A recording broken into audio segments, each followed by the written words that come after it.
Imagine a self-sufficient Africa with the world's fastest growing economies, a world superpower, free of poverty, famine and hunger, malnutrition and food aid. Africa is known for its resilient spirit and vibrant cultures, a diverse landscape full of natural resources, pulsating with life and laughter, with music flowing from villages to towns and cities. They say food is the window to the soul, yet some mothers aren't able to feed the souls of their young ones and families. This results in malnutrition. Malnutrition is a condition that results from an inadequate and unbalanced diet in which certain foods and nutrients are missing from the everyday meals, are in excess or in the incorrect proportions. The most prevalent form of malnutrition is undernutrition, which is caused by diets lacking adequate calories, protein, vitamins and minerals. Malnutrition is both a cause and consequence of Africa's devastating burden of poverty, disease and mortality. It remains one of the biggest challenges in Africa, with over 300 million affected and the most vulnerable being women and children under 5 years of age.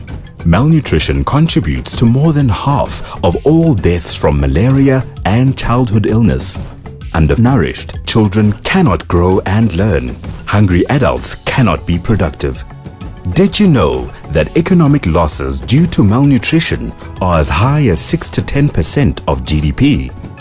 Imagine a generation of underdeveloped African children that are prone to disease and have learning disabilities. Say hello to Fatima, an 11-year-old third grade student.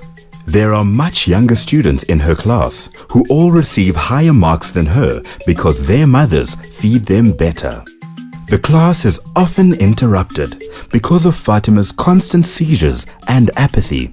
Some teachers at school think she is a slow learner. They don't know that her life hangs in the balance. Stunted children are up to 4 times more likely to die from infectious diseases and malnutrition. Fatima, a stunted child, is a classic example of how malnutrition affects most African children. Fatima's family is poor and does not have access to an adequate water supply, sanitation, and medical care, and therefore suffer from poor health. This further contributes to Fatima's poor nutritional status. Before conceiving Fatima, her mother was malnourished and in poor health. As an unborn child, Fatima would lie in her mother's womb waiting to be fed. Sadly, due to her mother's condition, very little food and nutrients came her way. As a result, Fatima was born underweight, which meant she could not grow up like other children her age. She was prone to getting sick often. Poor housing, poor sanitation, and unsafe drinking water contributes to the frequent illnesses that Fatima suffers. It only makes malnutrition worse. We forget what raised all of us. The stuff that makes the belly smile. Good nutrition. Mother's milk is best, the perfect food as nature intended. It provides all the nutrients up to 6 months and supports the child's optimum physical and mental development. A mother must monitor what she eats and be well nourished herself. After 6 months, other foods should be introduced to meet the growing child's nutrient needs.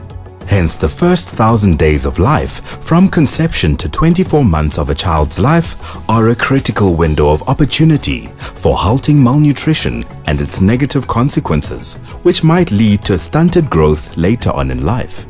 It remains important that families are able to access adequate food in the right quantities, variety, and quality to provide all the essential nutrients required for active lifestyles, optimum health, and productivity.